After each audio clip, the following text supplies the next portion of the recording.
बिस्मिल्लाहिर्रहमानिर्रहीम अस्सलामुअलैकुम रहमतुल्लाह। Army chief general Asim Munir और chairman joint chief of staff committee general Sahir Shamshad Mirza की जो तैनाती हुई, अपॉइंटमेंट हुई, वो एक ही वक्त में हुई थी, क्योंकि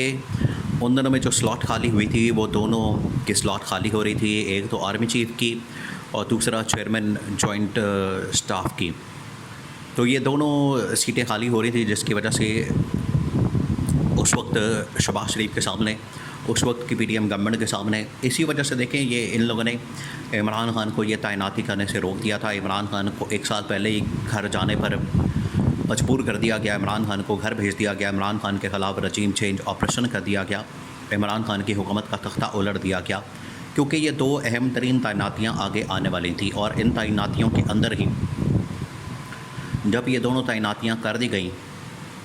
और शहबाज शरीफ के सामने जब ये मामला आ गया, तो सबसे पहले उन्होंने जनरल साहिर शमशाद मिर्ज़ा को चेयरमैन जॉइंट चीफ मुकर्रर किया था और उनको फिर 4 स्टार जनरल के ऊपर तरक्की दी थी। और फिर second army chief general Asim Munir को, जनरल आसिम को लेफ्टिनेंट जनरल से जनरल के ओहदे पर तरक्की दी गई, 4 स्टार जनरल के ओहदे पर, और इस तरह से उन्हें आर्मी चीफ लगा दिया गया। ये मकसद था, ये जो सारी गेम खेली गई, ये जो सारा प्लान किया गया, ये जो सारा कुछ किया गया, अहम तरीन तैनाती, तो पाकिस्तान के अंदर ये जो इस किस्म की तैनातियाँ हैं, ख़ास तौर पर आर्मी चीफ की या फिर चीफ जस्टिस की, ये जो दोनों तैनातियाँ, ये बड़ी अहम तरीन तैनातियाँ। आज भी देखें पाकिस्तान में chief justice of Pakistan justice Qazi Faez Isa से मतलब बड़ी बात हो रही है। जुमे वाले दिन जो है एक कमेटी का इजलास होना था, प्रैक्टिस एंड प्रोसीजर बिल के तहत जो कमेटी है 3 रुकनी, जिसके अंदर जस्टिस एक तो चीफ जस्टिस काजी फाइज ईसा, उनके साथ जस्टिस मंसूर अली शाह और उनके साथ जस्टिस मनीब अख्तर, जो 2 सीनियर जजेस हैं।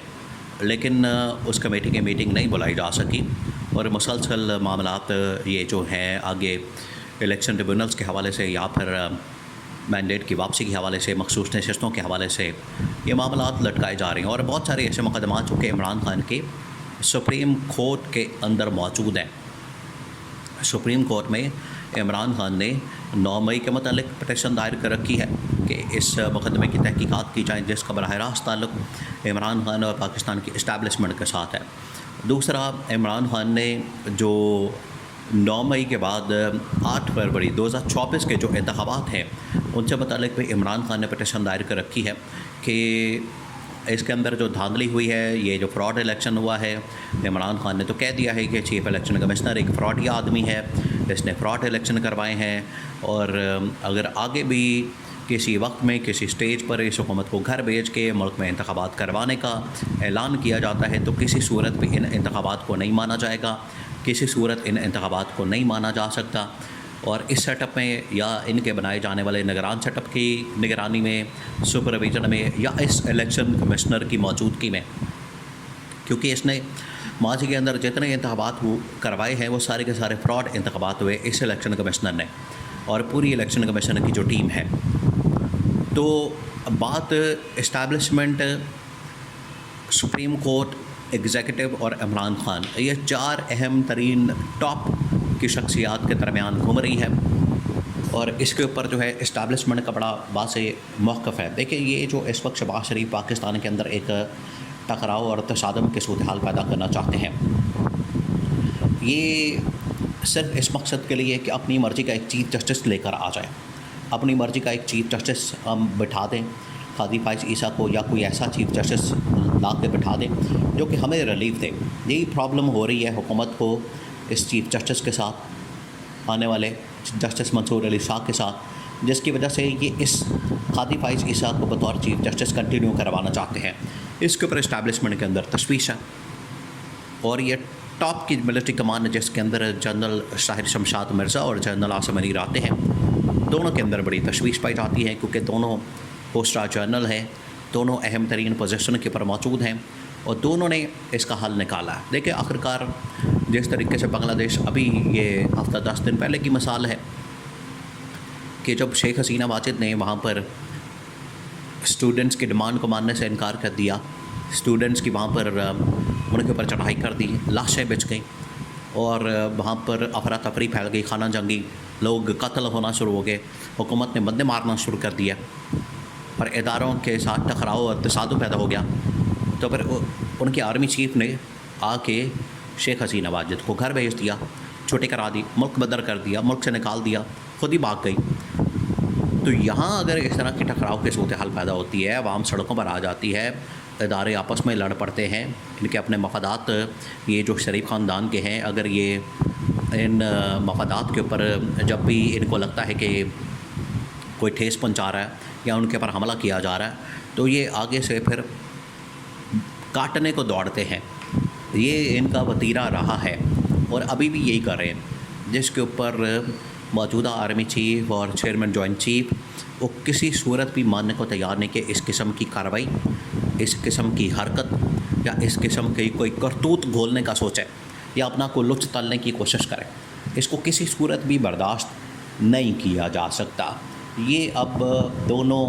जो टॉप की मिलिट्री कमान की जानिब से इस हुकूमत को बता दिया गया है, इसको समझा दिया गया और अहम तरीन इजलास के अंदर दोनों की जानिब से जो खिताब किया गया, बात की गई, एड्रेस किया गया, उसके अंदर ये बात जो है वो इनको समझाने की कोशिश की गई हुकूमत वक्त को। हुकूमत वक्त जो है वो इस वक्त इमरान खान के ख़िलाफ़ तो इंतकामी कार्रवाई कर रही है और इमरान खान के ख़िलाफ़ जो इंतकामी कार्रवाई का सिलसिला है वो आज से नहीं, पिछले 2 साल से चल रहा है और पिछले 2 साल से ये मसला पाकिस्तान के लिए बिगड़ता जा रहा है। बजाय कि वो हल करने के कि या तो आप इमरान खान को जेल में रख के मुल्क के अंदर महंगाई ख़त्म कर दी, बेरोज़गारी ख़त्म कर दी, या मुल्क के अंदर आपने तरक्की और खुशहाली की,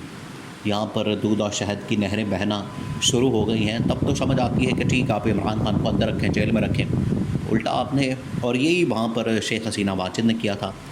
इलेक्शन चोरी करने की खातर, मैंडेट चोरी करने की खातर पीछे से इंडियन जो एजेंसी थी रॉ वो मिली हुई थी और पूरा मैनेज हो रहा था इलेक्शन, और अवामी लीग को जितवाया गया, शेख हसीना वाजिद की पार्टी को जितवाया गया और अपोजिशन की जमातों को हरवाया गया। बिल्कुल उसी तरीके का हरबा कंडा ये शरीफ ख़ानदान ने यहाँ पर इस्तेमाल किया, इलेक्शन कमीशन के थ्रू इमरान खान को आउट करके, उसको लेवल प्लेइंग फील्ड उसे छीन के, उसको बल्ले के निशान से महरूम करके इन्होंने ये पूरा फ्रॉड इलेक्शन करवा के और ख़ुद इक़्तिदार के ऊपर मुसल्लत होकर बैठ गए हैं। तो ये तबाही और बर्बादी का आगाज़ जो है ये शरीफ ख़ानदान ने पिछले 2.5 साल से कर दिया, 3 साल से कर दिया, बल्कि जब इमरान खान की 6 महीने की हुकूमत थी 2019 में, तब से ये हो गया था। तो इसका फ़ायदा किसी को नहीं हो रहा। शरीफ ख़ानदान को ज़रूर 2-3 जो ख़ानदान हैं, लेकिन उनके खातर पूरे कौम की कुर्बानी तो नहीं दी जा सकती, पाकिस्तान की कुर्बानी तो नहीं दी जा सकती। ये 2 टुक मैसेज जनरल आसिम और जनरल साहिर शमशाद मिर्ज़ा की जानिब से दिया गया है।